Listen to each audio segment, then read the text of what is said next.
Isang mapagpalang araw na naman mga ka-idol.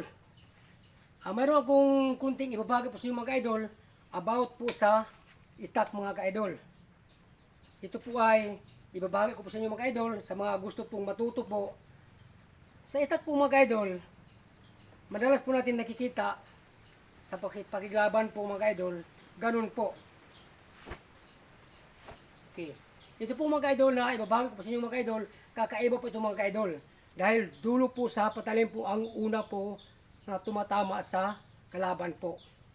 Kaya, at alam ko rin mga ka-idol na ito po ay kilala po ito talaga sa mga eskrimador o mga dosiparis po. Kaya, panoorin po yung mga ka-idol. Simula dito sa baywang mga ka-idol, pagbunot mga ka-idol, una ang dulo.